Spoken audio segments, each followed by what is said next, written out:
Hey guys, this video is going to be kind of different. We are going to be reacting to I am allergic to the cold. Let's see how this goes. Hello, I'm Karen. Hi, and Karen. Today I'll share with you how my disease complicated my life and got me in trouble. But before I move on, like the video and hit the subscribe button with the notification bell on it.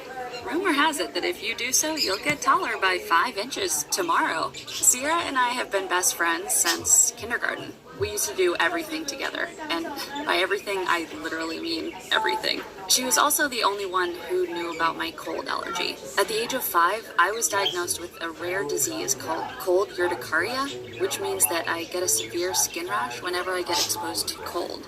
That meant I had to stay warm all the time. I couldn't enjoy eating ice. Wait, so I think she's going to say it right now, but how does she eat cold treats? Like a life without ice cream, or an ice cream sandwich, or like other cold things?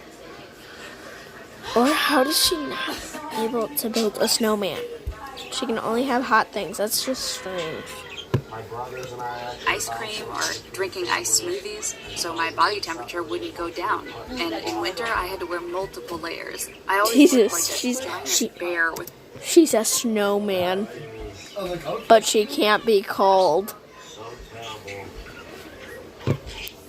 My super huge raincoats. I also couldn't enjoy playing in the snow, and Sierra would always come to my house and spend time with me inside. She was the best. However, that all changed when we got to high school. Sierra came from a rich family. Her dad owns a chain of fast food restaurants across the country. My parents, on the other hand, were both teachers. They barely made it from month to month. When students knew that she was rich, they all wanted to become friends with her. Guys wanted to invite her to their activities, and boys wanted to date her, but they always invited her alone. No one wanted me to join. One time, Alice, one of the most popular girls, approached us while we were having lunch and invited Sierra to her birthday party. And then she added, "The invitation is for you only. It's an exclusive party, you know." I knew that she wanted to get under my skin with that comment, but I couldn't care less. I told Sierra to go. I didn't like Alice anyway. After that, Sierra started getting tons of invitations, and we stopped seeing each other as much. Then something unexpected happened during chemistry class. The teacher assigned all the students to work in pairs. I had to work with Hudson, the hottest boy at school. He was the captain of the football team. Hudson and I started working on the project together, but soon enough... I have something to say. The animations are just hilarious. He confessed his feelings for me, and we started dating. Hudson Ew. was the cutest. He cared for me so much that he came to drive me to school every day. For the first time in my life, I felt like a princess. But somehow, Sierra didn't like that. When she saw me walking hand in hand with Hudson, she was surprised. She came rushing and asked, "Are you two a couple?" I answered happily, "Yes, I haven't had the chance to tell you because you seem always busy lately. How about we all go for dinner together?" Sierra added with a strange look, "Sure, I'd love to get to know my best friend's BF." I smiled, and we agreed to meet at this fast food restaurant. But the moment we walked in, Sierra had a disgusted look on her face and said, "I can't eat here. Let's go to another restaurant. I'll pay." I didn't like it, but I said nothing because Hudson didn't seem to mind. But things like this kept happening. Whenever the three of us were hanging out, Sierra would pick the most expensive place of all and pay for us all. Hudson liked it, but I was embarrassed and hurt by her way of showing off her money. So I stopped inviting her to hang out.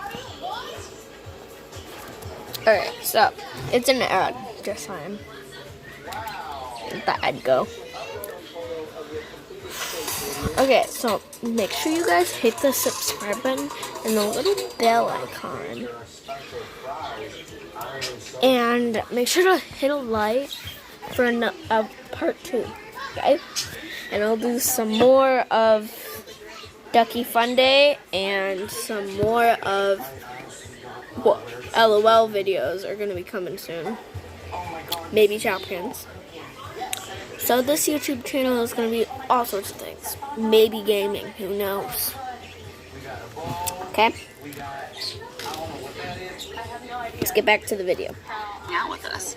But then her birthday came, and she wanted to do something extravagant. She booked an exclusive ski trip, hotel, and plane tickets, and invited her closest friends, including Hudson and I, for free. When Sierra handed me the invitation, she said, "Oh, Karen, sorry if you can't make it." I had a feeling that she did that on purpose, so I responded, "Oh, don't worry, I'm coming." My parents freaked out when they heard I was going on the trip. Being in cold weather would definitely increase my rash, and all my body would be swollen, but I didn't care. I didn't want to leave Hudson and Sierra alone for 4 days. So I packed up my things and went, and I wish I didn't. I spent all my time in the hotel. I couldn't go outside. Hudson asked me multiple times, "Come with us, I'll teach you how to ski." But I had to lie and say, "I don't like skiing, I prefer reading. Go have fun, and I'll wait for you here." Hudson and Sierra stayed together all the time. I saw their stories on Instagram and Snapchat, and I felt my blood boil. On the last day of the trip, however, while I was having coffee in the hotel's lobby, I saw Sierra and Hudson kiss outside in the snow. I couldn't believe my eyes, but I wasn't imagining things. They were really kissing. I couldn't contain myself. I just gave up, ignoring all the alarms going through my head. I screamed at them, "What the hell is this?" Hudson was startled, but Sierra had a twisted smile on her face, and she said, "You don't deserve him. You can't even join his activity. You're also a freak." She grabbed some snow with her hands and she threw it on my face. I was shocked to hear Sierra say such awful things. It took seconds for the rash to pop and then cover all over my body. I was swollen, and then I passed out. I woke up in the hospital feeling dizzy. I saw my parents sitting beside my bed. They looked worried. They told me that my body went into shock. It needed 3 days to recover.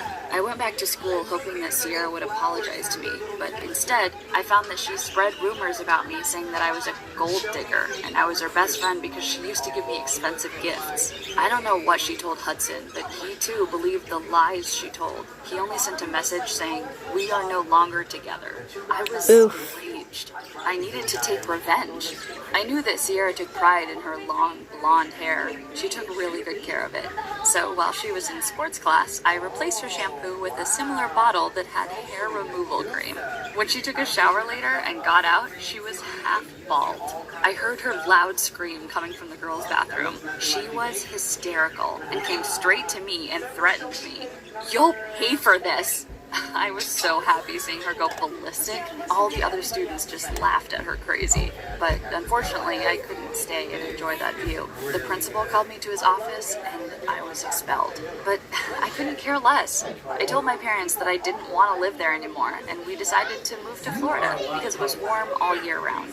I moved to a new school and I kept a low radar. I didn't make any real friends and I kept the secret to myself. But Sierra's rumor stuck with me. I wasn't a gold digger. And to prove her wrong, I focused on my studies and graduated. And then I studied finance and business administration in college. I was working extremely hard, and I started my own company at 23 years old. It was not long until I became one of the youngest successful women in the country. But I always had to be careful. I managed my work from home because I hated air conditioners. My employees always wanted to have a meeting with me, but I couldn't. Most of the time I had online business meetings, and if I had to go, I would wear clothes that looked ridiculous in summer, and even in the winter. I became rich, and I was able to help my parents quit their jobs and retire, but I was lonely. I didn't have the courage to date other men because of what happened with Hudson. But then I met Zane. We met at a business conference for young entrepreneurs. The conference was in Hawaii, which was perfect for me. I went to the beach every afternoon and sunbathed without getting into the water. Okay, it's another ad. Please subscribe to not only me, Chad Wild Play, V Quint, Daniel, Regina, PZ9 if you want to, Infinite Lists, Azzyland. That's all for today, but we are only 7 minutes and 18 minutes in. Let's finish this video. Afternoon and sunbathed without getting into the water. So one afternoon, Zane approached me and asked, "Are you afraid of the water?" I looked at him suspiciously and asked with a cautious tone, "What do you mean?" But he simply said, "I've been watching you for a couple of days and you never seem to go in. The water is lovely, you know." I immediately took a deep breath. His comment was innocent, and for the first time in my life I felt like sharing. So I said, "I can't. If I go in there, I might die." Zane was shocked and interested in hearing the whole story. So I told him. He was so compassionate towards me. We ended up talking all afternoon and then spending all of our time together. We started dating for a while and then we got married. I was so happy with the way things turned out. I thought I finally had my happy ending. I was rich, I had everything I needed, and I had a loving husband who really cared for me. But then I woke up one night to drink some water, and I noticed that Zane wasn't next to me. And before I got to the kitchen, I heard his voice coming from his office. "It's not the right time yet. She's totally in love with me, but I need more time until she trusts me with her money." I felt like an elephant sat on my chest. Was Zane planning something behind my back? I heard his footsteps, so I rushed back to my bed and pretended to sleep. But my heart was pounding. The next day, I acted like everything was okay. We had breakfast like usual, and I even kissed him goodbye. But as soon as he left the house, I called a private detective and asked him to investigate Zane. And what I found was shocking. Zane was Sierra's personal assistant. She was in the conference in Hawaii and saw me there. And when she knew that I became richer than her, she teamed up with Zane so they could rob me, or at least get half of my fortune when we got a divorce. I couldn't believe that Sierra still held a grudge after all these years. I also felt sick to my stomach. The only man that I invited to my life wanted to hurt me. I was so in love with him that for a second I thought that I could convince him to forget about Sierra and to stay with me. But I was smarter than that. So I took all the evidence that the detective collected and I hired a lawyer. I had to divorce him. Zane was shocked when he saw the divorce papers.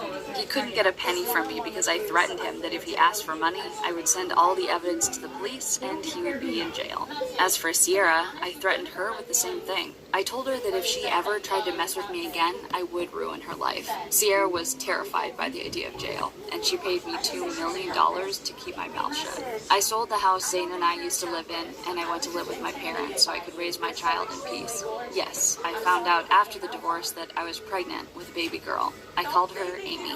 I was thrilled when I had her. Amy was so beautiful. She had Zane's eyes and chin, but unfortunately she had my disease. We found that out when she turned 7 years old. I cried my eyes out that day. She was playing with her friends outside. One of them opened the plastic water pipe and aimed it at her. The water was cold and she soon developed a rash. Her friends started screaming when they saw her. I rushed outside and I held her in my arms and took her to the hospital. A nice doctor treated her. I explained to him her condition and he calmed me down. He told me to get out of the room so he could treat her. Luckily, 2 hours later, the doctor got out and assured me that Amy had made it. She needed to stay a few more days in the hospital. I let out a sigh of relief and I think, You gotta go check it out. It's my story animations, and it's I'm allergic to cold. Go finish it. There's only like a minute left. I'm not gonna watch it. You guys gotta watch it. Peace.